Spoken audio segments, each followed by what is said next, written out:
From the New Arts and Media Studios in Milwaukee, I'm Charles Purcell. This is The Log. And I don't know. We have to talk about the bad guys some more, I guess. The repugnants, we talk about them all the time. I'm not sure there's anything new to say. I mean, they have plenty of new little tricks and games they're up to, but they all boil down to the same thing that we keep saying over and over. They've got nothing left in their tank.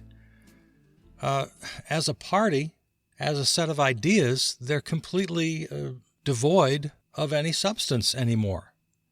They got a couple of ideas, kind of tenets that they live by, and they're both really, really bad.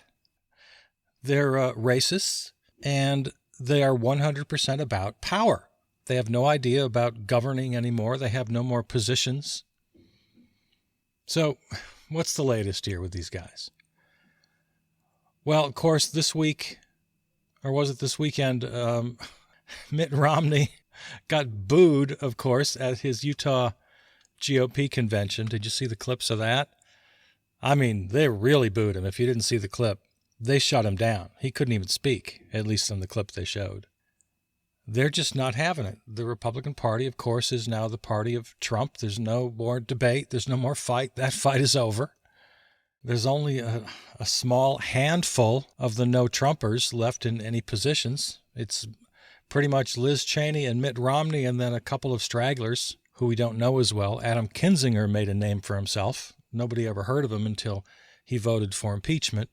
I don't even remember what state he's from, Republican representative. But as I've pointed out before, even the ones who are now in the doghouse in the Trump Republican Party, they still, if you look at their voting record, they're entirely with him. They were with him on all policies. Something I took note of, the famous aforementioned clip of Mitt Romney being booed royally. The one sentence he was able to get out before they literally shut him down was this. He said, "I'm a man who says what he means, and you know I was not a fan of our last president's character issues." I mean, did you catch that? That's what all of them say. They're very careful to say it's all about his character issues, or the fact that he sent his marauding terrorists, his white supremacist goons, down to the Capitol to literally kill lawmakers. Well, I guess that's a bridge too far. That's kind of the way Liz Cheney sees it. But they're right there with him on policy, right down the line.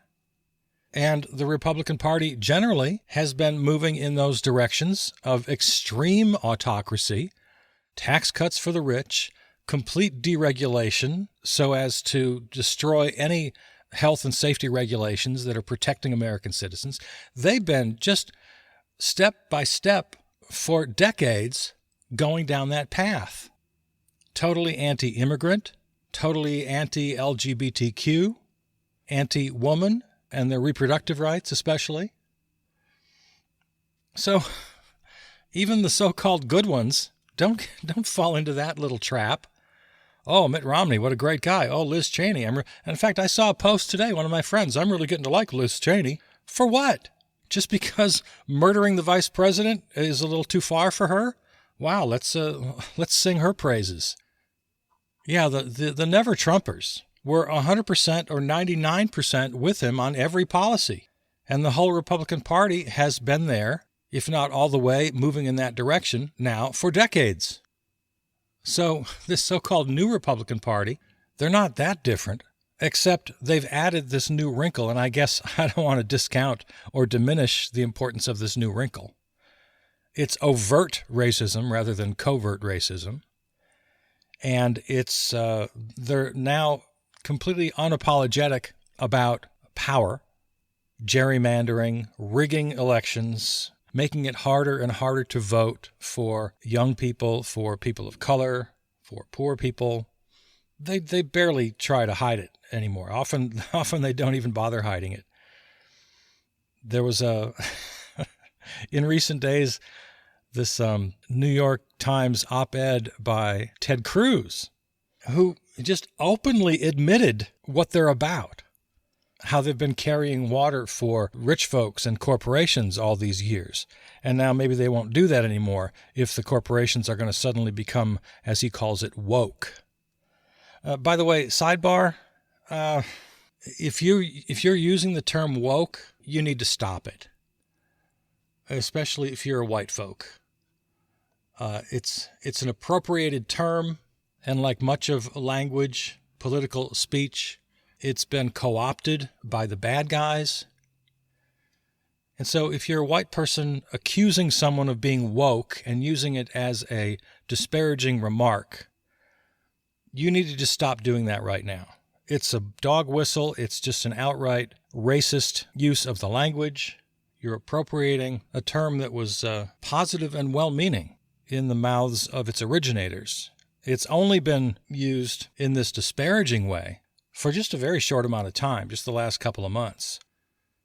So that's my little sidebar. If you're comfortable using the word woke, you need to get real uncomfortable right now and stop using it. Find another way to express your opinions. That little shorthand is verboten, I declare. It's become Bill Maher's favorite word lately. If I can continue, let me continue this sidebar for a while. I'm going to stay on this course. I like to pick fights with Bill Maher, and I keep hoping that he'll retaliate, that he'll join the fight.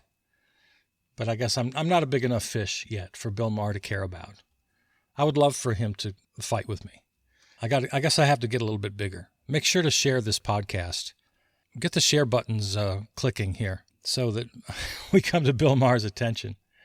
He's getting worse and worse all the time. He's obsessed. He's absolutely obsessed. There's an item in the news every single week after every one of his shows. He's gone on another rant about wokeism, about sort of reverse racism and his great defense of white people, and we're not all racist, and I didn't have any slaves. And he's completely out of his league entirely. He's so defensive about white folks. I wouldn't be surprised if he starts attacking the whole 1619 Project like several state legislators are now doing. That's the latest little game from ALEC. You know how the Republicans get together through ALEC and they decide what state legislators are going to fight for. And that's why every Republican state legislature around the country always seems to be working on the same thing at the same time, because they're very organized. Well, I'll get to that later. But yeah, Bill Maher, he's become this old, we're talking just yesterday, I think, about becoming a curmudgeon. And it's the last thing I want to be. Now his latest, he went on 2 rants that I saw in the news. And I wish he would stop making news. Maybe I should stop talking about him. But there are blurbs about him all the time, because he says the most ridiculous, outrageous things. He went, the 2 rants that got attention from just this last few days, I guess from his last show. One was Twitch. He made a big point of saying how Twitch was the dumbest thing in the world. It's a stupid waste of time. And of course, the response, the backlash from people who understand what Twitch is and what gaming is. Now, I don't count myself among that population. I don't understand Twitch necessarily, except that it's a platform. It's an internet platform where people can watch gamers do their thing. And there are people who play video games professionally. They get sponsors and they get very good at it, and they get fans and people watch them. And, I haven't gotten into it from the very beginning. I mean, I've been honest about it. I thought gaming was kind of dumb and something I wasn't interested from the very beginning, from the first days of Pong and every advancement from then on. But just because it wasn't my cup of tea, and just because I kind of missed the boat and didn't really understand the appeal, I never called gamers names or called them stupid or told them they were wasting their time. Bill Maher has just become this old crank yelling at kids to get off of his lawn. He's just become an embarrassment. He's so old. He's so out of touch. The fact that millions of people are into this and that people are willing to pay money to sponsor professional gamers. And again, I know almost nothing about this, but I imagine it takes quite a lot of skill to reach that level. As I understand it, it also takes some personality. You have to be a bit of a showman. You have to have some interesting, quirky or entertaining quality about you, some sort of personality. And how is that any different than entertainment has always been down through the ages? So just because I'm older and I missed the boat and I don't quite understand, there's no way I'm going to sit there and applaud Bill Maher for being an old crank and just calling people names. He's so out of touch. He's becoming just an embarrassment. He really ought to be embarrassed. I mean, I'm an old guy. I'm not quite as old as Bill Maher, but I'm right on his heels. But to think that anybody should have that much confidence in their own ignorance. Bill Maher is just getting worse and worse all the time. And then the other rant that got attention, and I watched this one. I watched it online. His rant about Bitcoin and cryptocurrency.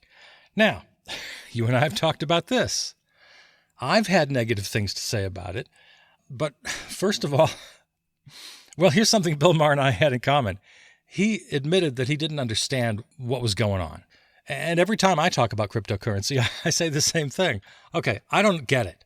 I've tried to understand this. I just don't get it. Last time we spoke, I told you that I actually searched the phrase, explain Bitcoin to me like I'm 5. And I found several sources, and I read them all, and I still didn't get it. And so in this rant that he does, the way he puts it is, if I can remember now, I'm just, this is not verbatim. He said something like, all right, let me say, I don't understand how Bitcoin works, and neither do you. That was his quote. Well, you know what? I don't understand how Bitcoin works, but that doesn't mean that you don't. You probably understand a lot better than I do. I'm sure you do. So he was just, with full 100% Dunning-Kruger confidence, went on and on about how Bitcoin is the dumbest, most dangerous thing that ever came down the pike. So he's just a big dummy when it comes to Bitcoin and cryptocurrency, as am I. I've been critical about it, but only in the sense that it's still unearned money. I only argued points that I could back up. I am generally against, as you know, all forms of unearned income, money making money. I think money should, if it's going to exist at all, reflect actual wealth, and actual wealth is born from only one mother, and that one mother is labor. Okay, so I've got the basic Marxist philosophy about wealth and labor. Wealth is born from labor, and if there's going to be money in the world, it should reflect the actual amount of wealth in the world.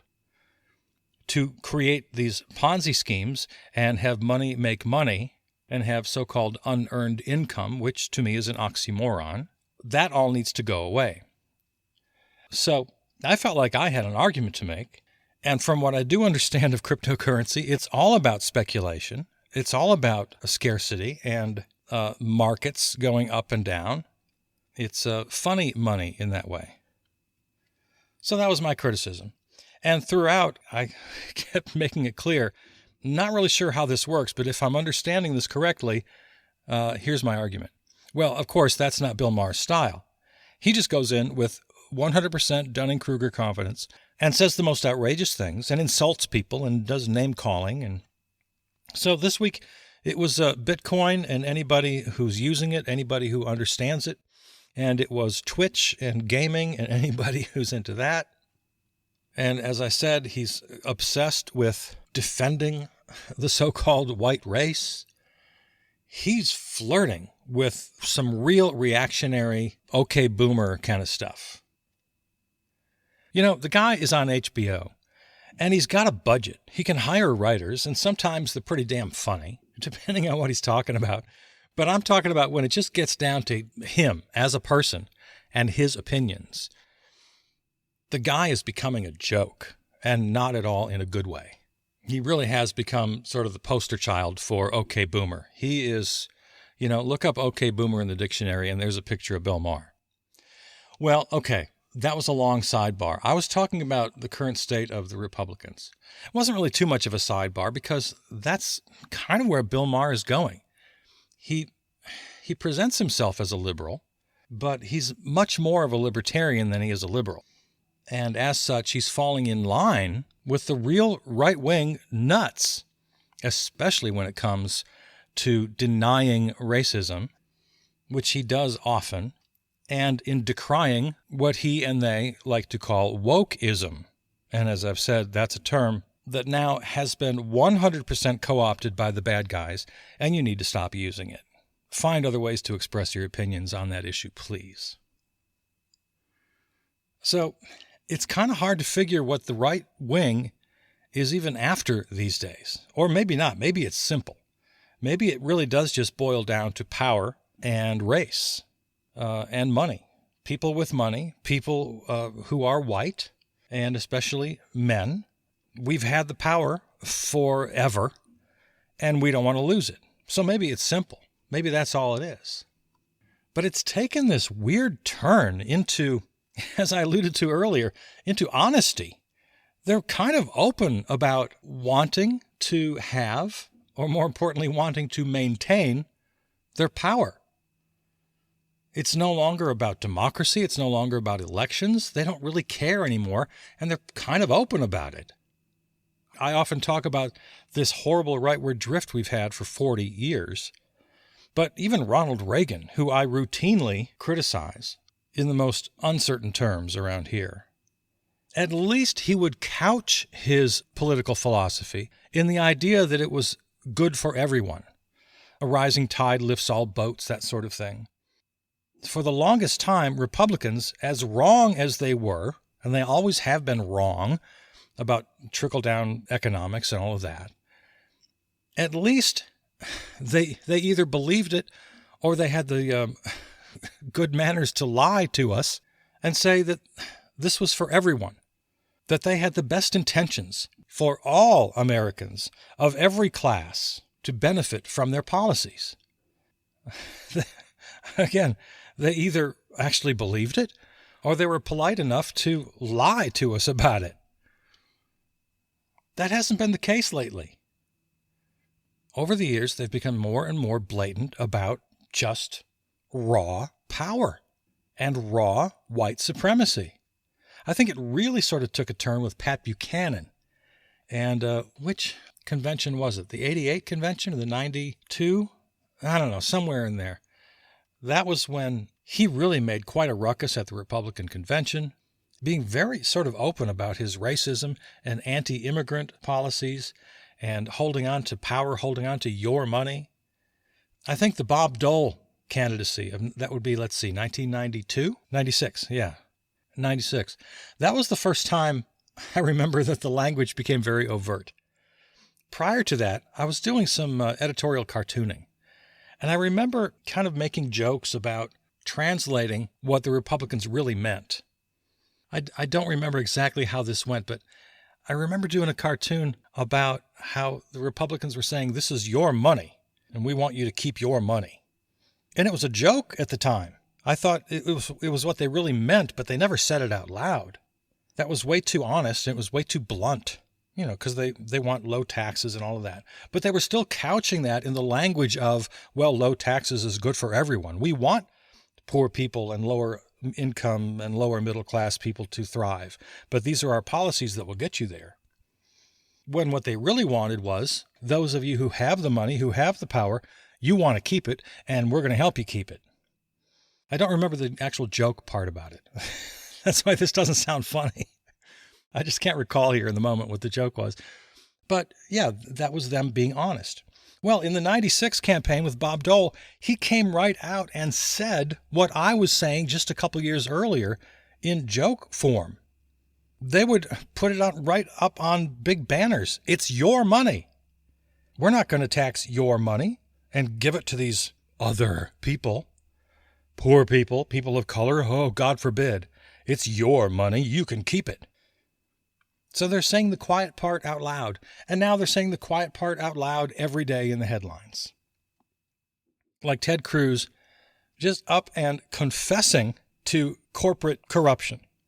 how they let corporations get away with things, and they give them tax breaks. They let them skirt the law.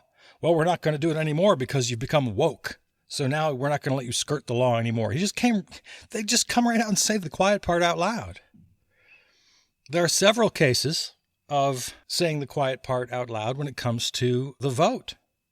How voter ID will restrict Democratic voters. It'll restrict some of their own voters too, but it'll restrict more likely Democratic voters, so they're happy to surrender some of their votes if they are able to repress more Democratic votes. So it's a numbers game. And they come right out and say it. They're getting caught all the time saying the so-called quiet part out loud. They are more and more open about white supremacy, about so-called heritage, and protecting that position of power. You know, if you just mixing around the words a little bit doesn't change the meaning. Protecting the heritage of white people and the power that they possess. Well, just because you put white and power in two different adjacent sentences, that's not enough. You're still talking about white power, which old guys are yelling from their golf carts down at the villages. White power. They're shouting it from their little boat caravans. So the right-wingers, the Republicans, they're not about anything anymore except the basics. Some people have money. Some people have power. It's our job to conserve that power. So if you want to call them conservatives, people have often asked, well, why do we call them conservatives? What are they conserving? Well, that's what they're conserving. The old order. Power. Power of money, the accumulation of wealth, the hoarding of wealth, and the accumulation of white supremacy. Tell me what else they're about. Their favorite topic as we speak, the big boogeyman, is now critical race theory, which is just a very simple understanding that race plays a powerful role in the history of Western civilization, and especially right here on this continent.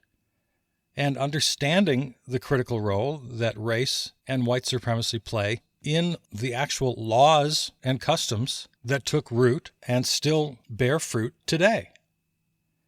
It's academically sound.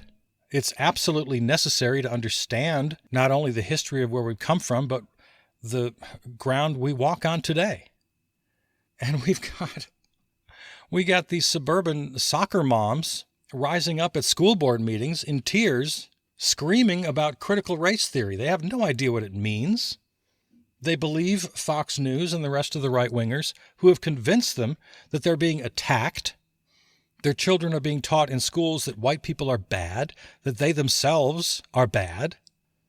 It's a completely twisted version that you hear from Fox News and the right-wingers.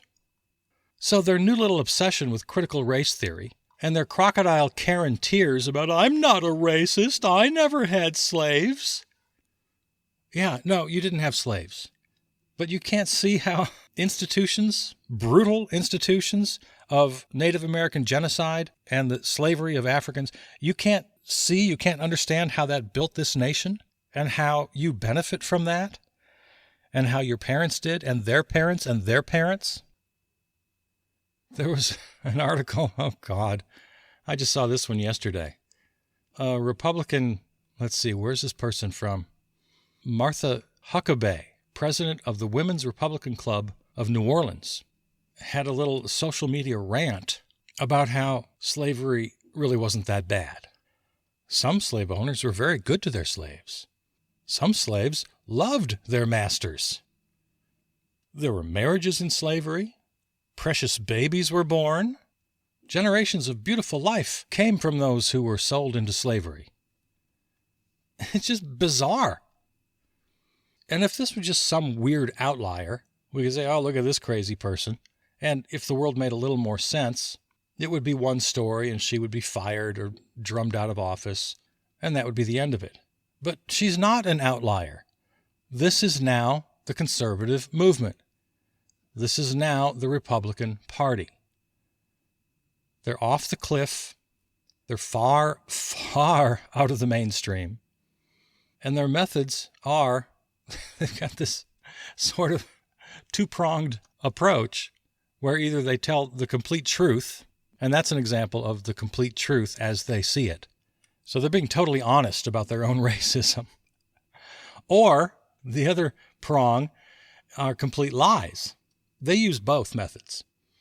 Sometimes they're very truthful about their bigotry, and then other times they just make things up and they pretend. Two recent examples being the book, the Kamala Harris book. This is old news. This is from last week. I'm sure you heard it, right? Kamala Harris wrote a children's book a couple of years ago, I guess, and it appeared in a swag bag. Well, that's not what they call it. They have these little gift bags for the immigrant children at the southern border. And it's all from donations. People donate toys and books and goodies that these children can have. It's a completely reasonable and lovely thing to do. Well, some private person happened to donate Kamala Harris's book in one of these little gift bags. And somebody got a picture of it and claimed, with zero evidence, just completely made it up, that the Biden administration was buying up thousands of Kamala Harris's books at her great profit and then handing them out to illegal aliens. So it was a completely made-up bogus story from the very beginning. The entire right-wing media went with it, knowing full well that it was a lie, but just repeating and repeating and repeating and repeating. And then that same, I think it was the same day, same couple of days there last week, when it was the big burger story. And that was this big headline that you can only eat 4 pounds of meat per year, according to a new Biden rule. And I laugh because it's just so outrageously stupid and ridiculous. But they have no shame left at all. And here again, not the little guys, not some little local weirdo talk show host. I mean, everybody, Fox News, every host, everybody repeating this big lie. You can only have 1 burger per month, according to a new Biden rule that he's proposing. Well, of course, it was never true for 1 second. The origin of the story, I guess, is from some crazy speculative story by some far right-wing nut who was, I don't know, just pulling stuff out of his butt. And so this is what they do. They either are completely honest about their own skullduggery and bigotry, or they lie, unapologetically, boldly. They're quite a group these days. So we have to somehow convince anybody who's still within our reach of convincing. And every election cycle tells us that there are a few. I still don't understand the dynamic of this, but there's no denying it. There are people in the so-called middle. There are still swing voters. As hard as it is for me to understand, there are still swing voters. And we've got to convince them that this is just crazy. That they only have one choice, really, if they want to live in a decent world. So we got to talk about them occasionally. I'm not going to make this a daily practice. It's frankly, it's too depressing. But we got to talk about them occasionally. So we'll see how it goes from here forward. All right, let's close it up today. That's enough. I love you. I'm Charles Purcell.